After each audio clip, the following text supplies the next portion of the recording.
so I got home at around 11 p.m. Late night at the office turned into an even later night at the bar.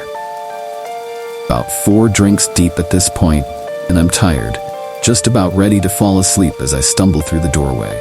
I lay down on the couch and reach for my bag of joints and spark one up as I pull YouTube on my laptop. I'm in the middle of watching some luxury cruise tour, close passing out when I hear the front door open. I sit up and turn my head slightly, just enough to see my roommate coming in. He hangs his jacket in the closet and doesn't say anything and walks slowly to his room, which is normal enough. I'd been living with him for about 3 months, long enough for me to pick up on most of his tendency. The guy really doesn't talk unless spoken to, which was far from a problem for me. He also generally kept things clean on his end, never causing much in the way of problems. I really couldn't complain. So I go back to watching YouTube, and about 5 minutes later, I hear the shower in his room turning on. Once again, nothing strange.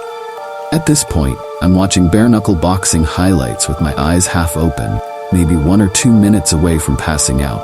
I remember waking up in darkness, my head hurting, my throat dry as hell. I sat up slowly, waiting for the grogginess to settle into something manageable. Once it did, I grabbed my phone, checked the time. Around 3:30 a.m. from what I remember. I was starving, and so I got up, began walking towards the fridge, and then I noticed it. A soft but ever-present noise in the background. It took me a few seconds to really recognize what it was. The shower. Suddenly, the events of last night began replaying in my head. Drinking at the bar, Ubering home, laptop, couch. My roommate is coming home. Shower turned on. I stood there for a while, trying to make sense of it. Maybe he went to bed and forgot to turn it off? I shook my head. There's no way that happened, I thought. Maybe he slipped and fell? Realizing the implications of this, I rushed towards his room, found his bathroom door locked. I began pounding on it. "Hey man, you alright?" No response. I considered kicking the door down but decided to call 911 before I did that.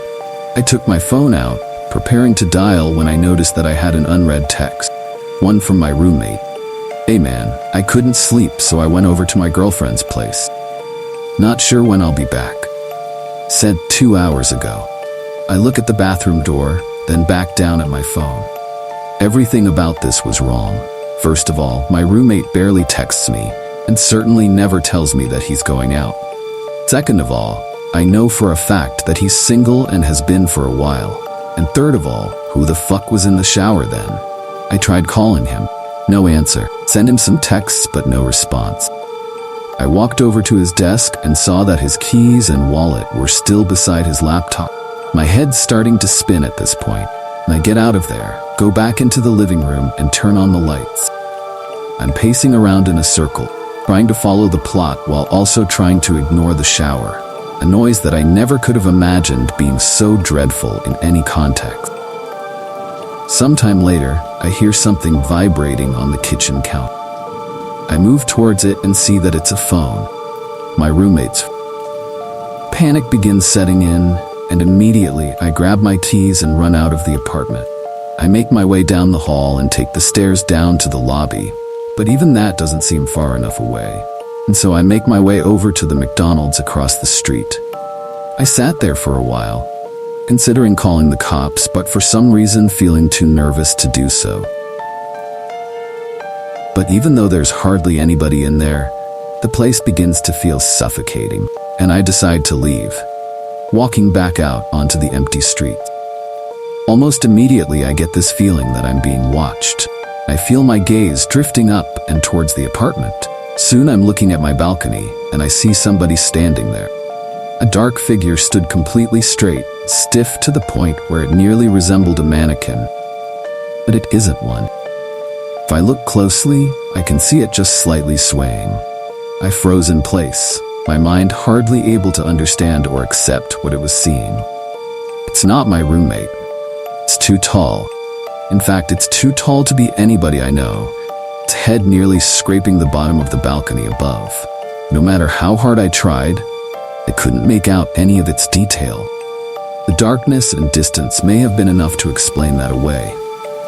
But there was something about it that drove me towards a different conclusion. That this thing simply possessed no details that could have been observed, was that the only element of its composition was that of unadulterated darkness. Of course, my gut instinct was to get the hell away from it. But the voice in my head was telling me that if I were to try and run, this thing would end up following me. Went back into the McDonald's instead, locking myself in the bathroom as I finally dialed 911. I told the operator that somebody had broken into my place, but that I had gotten out of there without them noticing, but that they were still in there.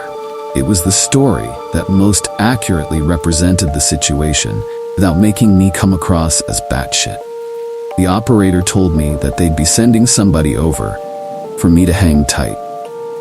I left the bathroom, waiting at the table closest to the exit until I could see the red and blue lights cutting through the darkness. I went outside to meet the cops, looking up at the balcony to find it empty, though the door to the living room had been left open. They pelted me with a bunch of questions that I found difficult to answer. Is the intruder armed? Do I have an idea who it might be? What are their intentions? I told them I didn't know, that I couldn't figure it out, but they just kept on asking. Soon, I was practically yelling at them to go up there and check it out for themselves. And I suppose the terror in my voice was enough for them to begin taking this seriously. They told me to wait by the entrance, and I watched on as they entered the building. I was out there for a long time, growing increasingly anxious at the thought of what they were going to tell me when they came down. A few minutes later, the silence was broken by a single, muffled gunshot. My heart dropped into my stomach, and I continued to wait there, unsure of what to do otherwise. 20 more minutes of silence, and the officers still hadn't come down. Soon I could hear more of them approaching in the distance. Before I knew it, 4 more cop cars had pulled up around me, and the scene had fallen into chaos. Officers shouting over each other and into their radios. More questions being hurled my way, none of which I was able to answer. The next few sequences were mostly a blur, but I remember the building being evacuated, the tenants frightened and confused as they were ushered outside, while the officers became more and more frantic. I remembered hearing more scattered gunshots, some screaming, other noises that were difficult to make sense of. There were a few lapses in my memory after that, but I recall being pushed into the back of a police car.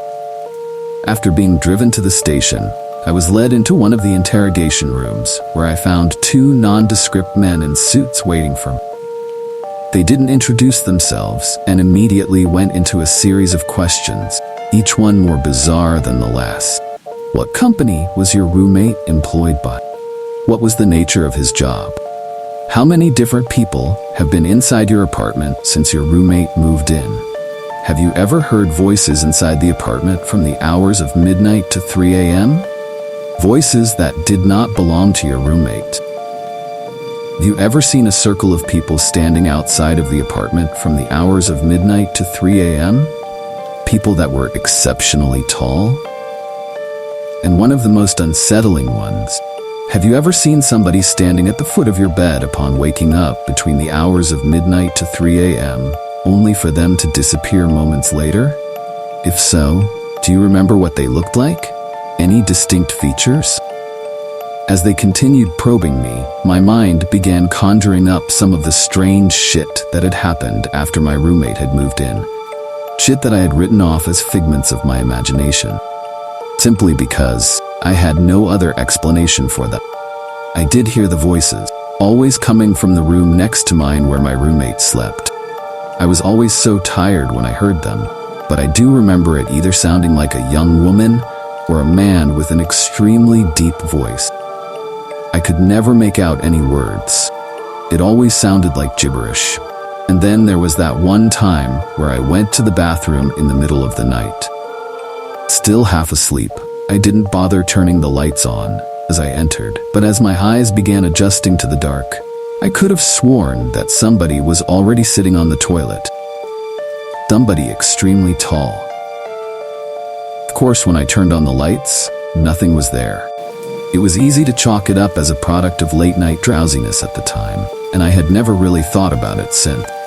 After doing my best to give them useful information, the suits spent a good few minutes taking notes on their phones. Once they were done, they sat up quickly, told me that they'd be in touch before leaving the room. A cop came in a few minutes later and told me that since I couldn't return to the apartment, they would set me up in a nearby hotel until they were able to get the situation under control, and that I should stay put until they gave me a call. "What happened?" I asked him. "What did you guys find up there?" He stared at me for a long time, not as if he were deep in thought, but as if he held deep aversion for what he was considering telling me. Eventually, he just shook his head. "I don't know," he said. I really don't know." I nodded, tried to smile, though I'm sure it didn't come across very well. It's the next day now and I'm in the hotel. Of course I couldn't sleep, couldn't really eat.